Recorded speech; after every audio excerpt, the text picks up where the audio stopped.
नमस्कार, स्वागत है आपका खास खबर में और मैं हूं आपके साथ दुर्गेश पांडे। खास खबर में आज हम बात करेंगे सीएम मनोहर लाल के जनसंवाद कार्यक्रम को लेकर लगातार हो रहे दौरों के बारे में और 2024 के चुनाव में उससे पड़ने वाले असर को लेकर। 2024 में होने वाले लोकसभा और हरियाणा विधानसभा चुनाव को लेकर प्रदेश की सभी पार्टियां चुनावी तैयारियों में जुटी हैं। वहीं केंद्र और प्रदेश की सत्ताधारी बीजेपी दोबारा सत्ता में वापसी और अपने विरोधियों को सत्ता से दूर रखने के लिए कोई कोर कसर नहीं छोड़ना चाहती है। इसी सिलसिले में प्रदेश बीजेपी का संगठन तो एक्टिव है ही, प्रदेश सरकार के मुखिया मनोहर लाल लगातार लोगों के बीच में जा रहे हैं और लोगों से संवाद कर लोगों से जुड़ने और लोगों को खुद से जोड़ने की कवायद में लगे हैं। इसकी बानगी इन दिनों चल रहे सीएम के जनसंवाद कार्यक्रम में देखने को मिल रही है। पलवल में चल रहे जनसंवाद कार्यक्रम में सीएम मनोहर लाल ने जहां लोगों की समस्याओं को सुना, उनका समाधान करने की कोशिश की, वहीं इसी दौरान सीएम ने लोगों से नौकरियों को लेकर खुद सवाल किया और उनसे पूछा कि नौकरियों के लिए क्या किसी ने उनसे पैसे मांगे, जिसके जवाब में लोगों ने सरकारी व्यवस्था को पारदर्शी बताया। मुख्यमंत्री हमेशा ये कहते हैं कि उनकी सरकार में पर्ची खर्ची का काम बंद हो गया।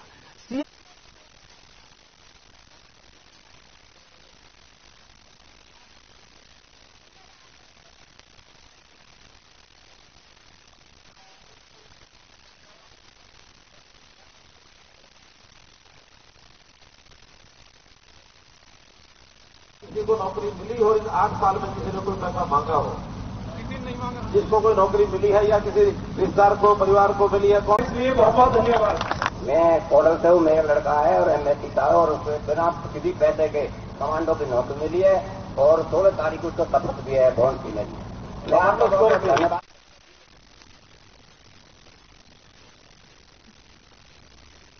तो खास खबर में आज हम चर्चा करेंगे सीएम मनोहर लाल के इसी कार्यक्रम को लेकर, इसी कवायद को लेकर, जिसके लिए हमारे साथ मेहमानों का पैनल जुड़ा हुआ है, जिसमें सत्यव्रत शास्त्री जी हैं, प्रवक्ता हैं बीजेपी से, बजरंग दास गर्ग जी हैं, प्रवक्ता कांग्रेस पार्टी से हैं और ओंकार सिंह जी प्रवक्ता इनेलो से हैं।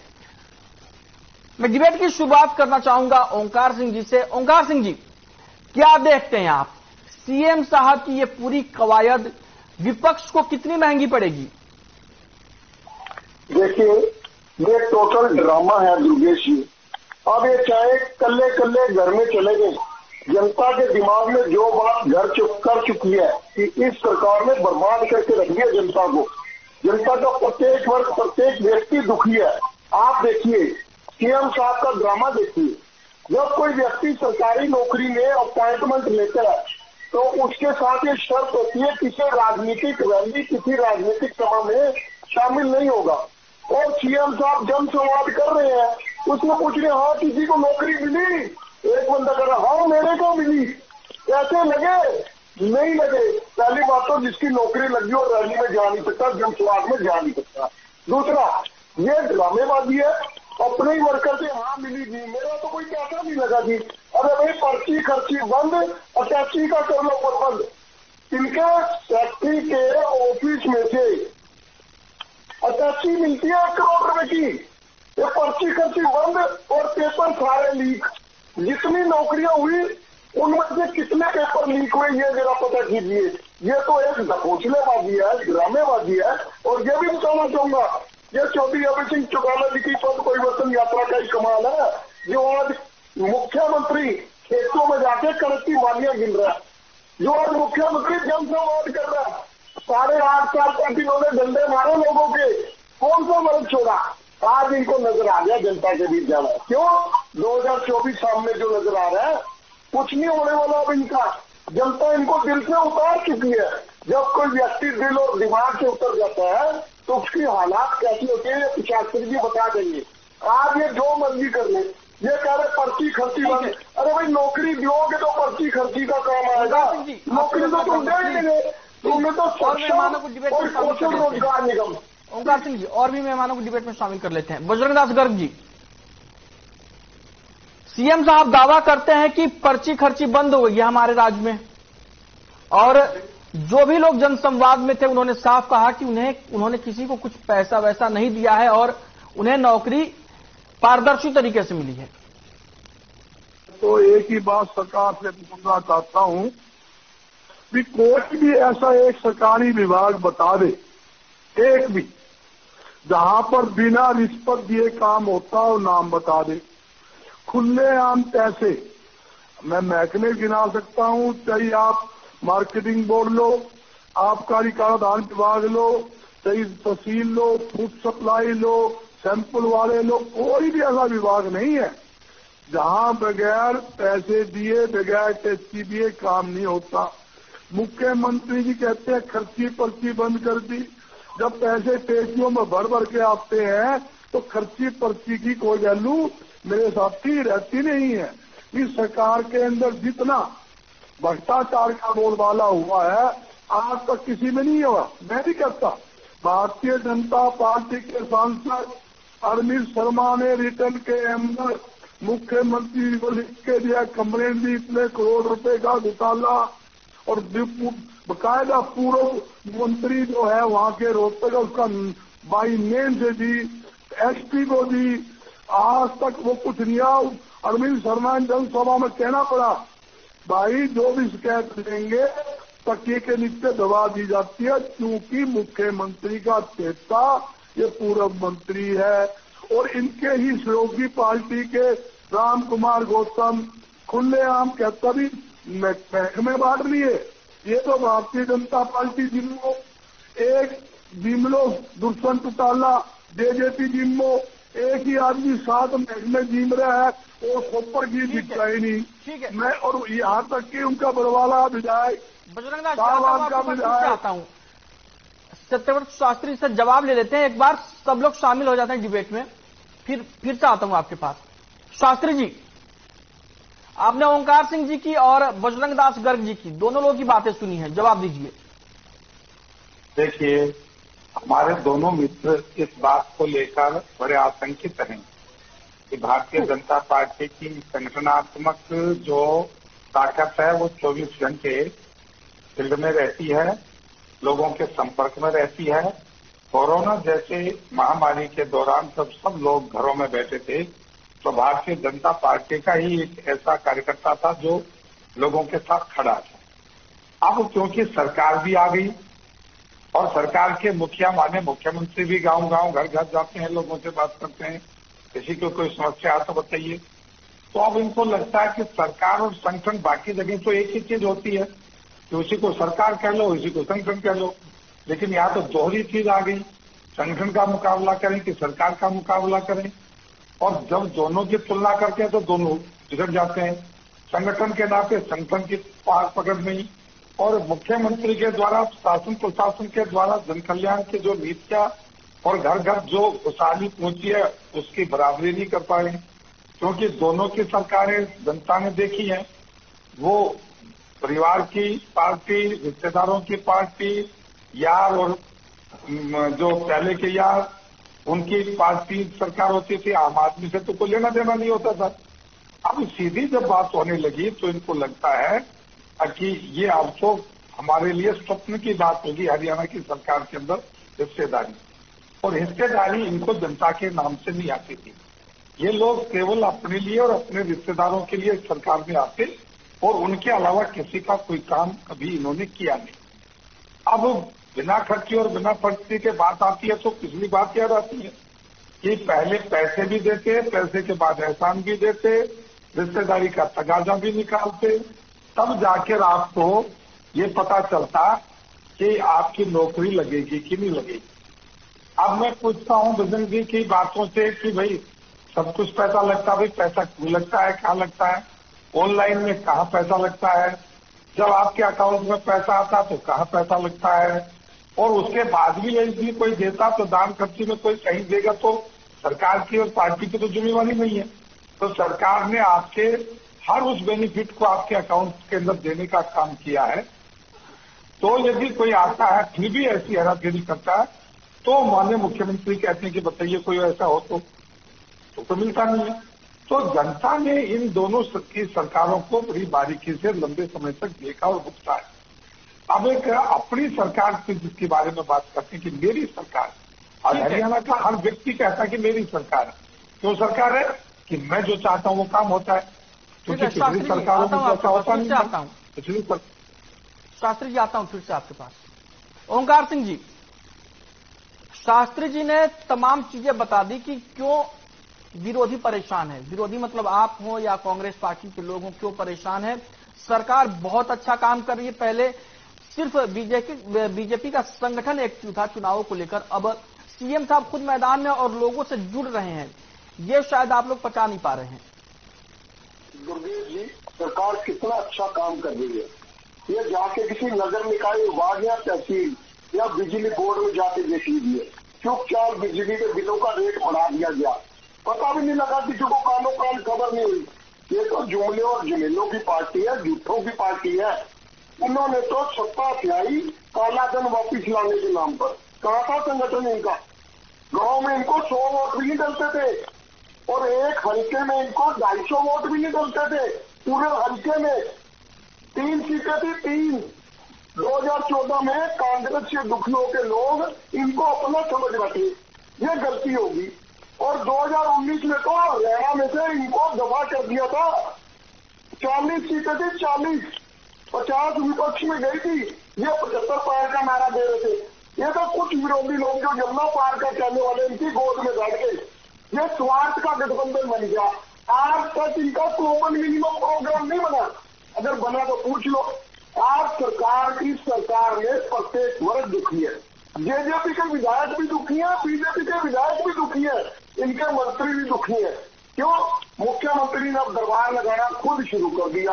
इनके राज्य में दरबार लगते हैं, हमारे राज्य में सरकार आपके द्वार जाती थी। लोकतंत्र, दरबार राजा महाराजाओं के होते हैं। लोकतंत्र में दरबार की कोई जरूरत नहीं है।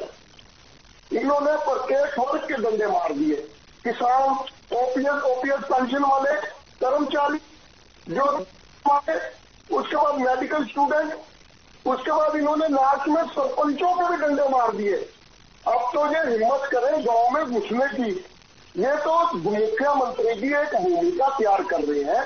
जब जनता नाराज हो जाती है उसको धीरे धीरे पुचकार के जनता की नाराजगी कुछ कम करना चाहती है।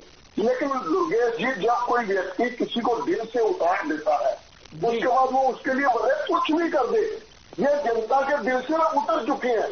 आज चुनाव कराने ये सिंगल डिजिट में सिमट जाएंगे। 2 या 3 सीट आती थी, 2 या 3 रोकना चाहूंगा आपको। ये अपने प्लीज बजरंग दास जी क्या कहेंगे आप? देखिए, आज देश और प्रदेश में जी पांडे जी सबसे बड़ा मुद्दा क्या है? आज मुद्दा देश और प्रदेश में सबसे बड़ा मुद्दा है बेरोजगारी जी। और हरियाणा के अंदर क्राइम जो नंबर 1 के ऊपर है क्राइम, और तीसरा है महंगाई।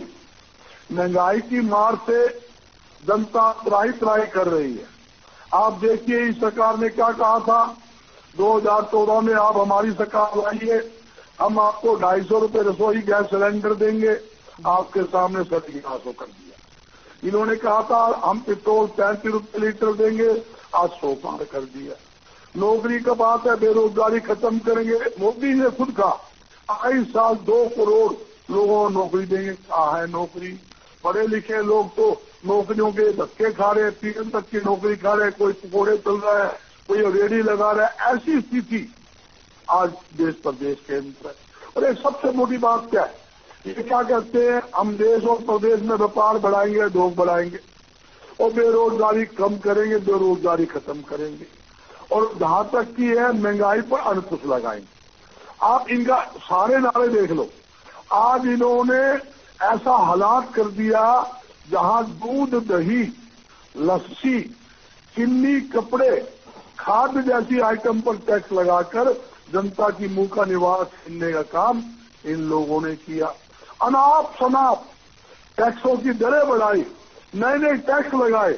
मैं ये पूछना चाहता हूँ, 8.5 साल के अंदर हरियाणा सरकार ये बता दे, हमने 1 रुपए की छूट किसी व्यापारी, उद्योगपति व आम जनता को दी। कहते हैं डोग लगेंगे, एपनिंग हरियाणा बनाया गुड़गांव के अंदर, करोड़ों रुपए खर्च दिए, 1 रुपए का डोग नहीं लगा। तो मैं पूछ रहा था वो डोग क्यों लगेंगे, कैसे लगे? आपने आज तक सरकार ने स्पष्ट नहीं बताया कि हम उद्योग पे अब जो नए उद्योग लगेंगे या पुराने उद्योग लगे हमको ये छूट देंगे। आज तक बिजली के बिलों में सब्सिडी की इन्होंने बात की नहीं, आज तक सस्ती जमीन देने की बात करी नहीं, कम ब्याज पर लोन देने की बात करी नहीं। इंस्पेक्टरी राज, मुख्यमंत्री जी कहते हैं सिंगल विंडो सिस्टम, कोई भी व्यक्ति हरियाणा में जॉब लगाएगा, विंडो के अंदर अप्लाई कर दो, घर बैठे और वहां उनका लाइसेंस मिल जाएगा। मैं ये साथी को बताना चाहता हूँ, उन्होंने कहा ऑनलाइन इस पर किस बात की है?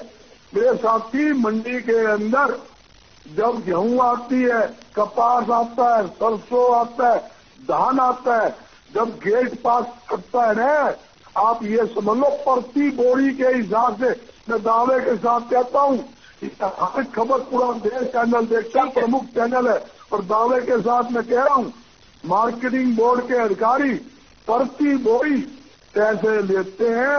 उसके बाद आप देखोगे बजरंगदास जी, आता हूँ, फिर से आता हूँ आपके पास। सुनो आपकी बात, गेहूं खेत की एजेंसी है, बहुत महत्वपूर्ण बात है। समय की और कमी है मेरे पास। SBI के जो गोदाम के अंदर गेहूं लगता है, वो बिना पैसे लिए एक बोरी नहीं उतारते। ठीक है, अगर पैसे नहीं दोगे तो आपकी जवाब ले लेते हैं देंगे।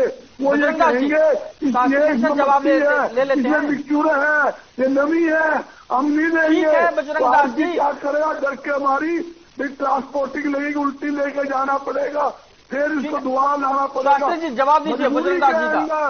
मजबूरी के अंदर आरती को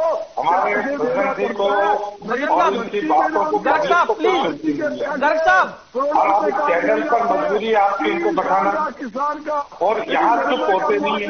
गर्ग साहब और चुप इसलिए नहीं होते, लगातार बोलेंगे तो मिलेगा तो सीधा पता चल जाएगा। कुछ भी क्लियर सुनाई नहीं दे रहा है गर्ग साहब। बजरंगदास जी की अपनी मजबूरी है कि वो चुप इसलिए नहीं रहेंगे क्योंकि मेरी बारी आएगी तो मैं इन सब लोग बातों का उत्तर दूंगा। गर्ग साहब प्लीज, एक हरियाणा की सरकार ने किसान के लिए जो ये सोच रहे थे कि कुछ नहीं होगा, वो केंद्र की सरकार ने गाइडलाइन दे दी कि किसी भी प्रकार का अनाज कोई भी होगा उसको सरकार खरीदेगी। अब ये तो बहुत देख रहे थे कि वो खरीदा नहीं जाएगा और फिर अपना आंदोलन चलाएंगे, अपनी राजनीति चलेगी, वो चीजें बंद कर दी। अब आपको लगता है कि कोई चीज ऐसी तो उठाएं जिससे कि अगला रास्ता मिले, लेकिन भारतीय जनता पार्टी क्योंकि आम व्यक्ति की पार्टी है, आम आदमी की सरकार है, आम व्यक्ति के दुख सुख में हिस्सेदारी है तो उसको महसूस होता है। इसलिए चाहे वो फसल खरीद की बात हो, चाहे वो फिर मुआवजे की बात हो, और चाहे फिर उसको जो किसी प्रकार से भी कट गया, नुकसान हो गया, खराब हो गया, सब प्रकार के अनाज को खरीदने की जब से स्वीकृति मिली, कांग्रेस और इन लोग के जो भीड़ थी, लोगों के बीच में रहने का जो आदत थी, वो समाप्त हो गई। क्योंकि ये तो केवल और केवल जले पर नमक छिड़कने देखकर उछलते लोगों को देखना चाहते, ये कभी नहीं चाहते कि देश के अंदर समस्याओं का समाधान हो, क्योंकि समस्याओं को पैदा करके राजनीति करने की पृष्ठभूमि कांग्रेस और इन लोग की रही है। भारतीय प्रधानमंत्री नरेंद्र मोदी जी ने देश के अंदर पहले उन सब मुद्दों को समाप्त किया जिसके आधार पर राजनीति होती थी। और क्यों किया कि एक एक नारे पर कांग्रेस ने तो कई कई सरकारें चलाई है। गरीबी हटाओ कम नारा दिया था, बुजुर्ग जी को याद नहीं होगा, तो छोटी उम्र रही होगी इंदिरा जी के समय, कि जब उन्होंने कहा था गरीबी हटाओ, वो गरीब आप तो हट गया लेकिन गरीबी तो देश से गई नहीं। और यदि आपके समय गरीबी हट जाती तो वर्तमान में दिक्कत क्या थी। लेकिन आज भी भारत का व्यक्ति देश के प्रधानमंत्री नरेंद्र मोदी से आशा लगाया बैठा है कि यही एक ऐसा व्यक्ति है, यही एक ऐसी सरकार है जो देश के आम व्यक्ति को, गरीब को, किसान को, मजदूर को, चाहे युवा हो, महिला हो, दिव्यांग हो, कोई हो, उन सबको यदि खजाना सही गया है तो वो इन सब के पास गया। कांग्रेस के प्रधानमंत्री तो कहते थे इस देश के जो संसाधन है उन पर अल्पसंख्यकों का हक है। इस देश के प्रधानमंत्री ने आकर कहा इस देश के संसाधनों पर हक उस गरीब व्यक्ति का है जो इस देश के अंदर मिट्टी बनकर काम करता है। आज उसी परिवर्तन की लहर ने, उसी लोगों के विचार ने देश को तीसरी बार नरेंद्र मोदी के रूप में प्रधानमंत्री देखने का स्वप्न बनाया। ठीक है, ये सब चीजें केवल ये लोग इसलिए करते हैं। ओंकार सिंह जी फाइनल कमेंट दीजिएगा 1 मिनट में प्लीज। देखिए, मेरे भाई कह रहे थे आम आदमी की सरकार है, अरे भाई, ये तो व्यापारियों की सरकार है और आपको गरीबों के बारे में बात करने का क्या अधिकार है? आपने तो 80 करोड़ लोगों को 5 किलो राशन में चिंता दिया। 135 करोड़ में से 80 करोड़ तो गरीब आपने घोषित कर दिए। और विशेष तौर पर हरियाणा में जहां आप कहते हो पर कैपिटा इनकम प्रति व्यक्ति आए 2,94,500 रुपये होगी, वहां आपको बताना चाहता हूँ 29.5 लाख आयुष्मान कार्ड आप कहते हैं बना दिया। आप ही कहते हो, मैं नहीं कह रहा। एक परिवार में 6 व्यक्ति है और आपके हिसाब से 1,80,00,000 जनता को आपने बीपीएल से नीचे पहुंचा दिया। और ये पर कैपिटा इनकम अगर गुड़गांव और फरीदाबाद। रोकना चाहूंगा आप सभी को, समय की कमी है हमारे पास, तो खास खबर में फिलहाल के इतना ही। मुझे दीजिए इजाजत, नमस्कार।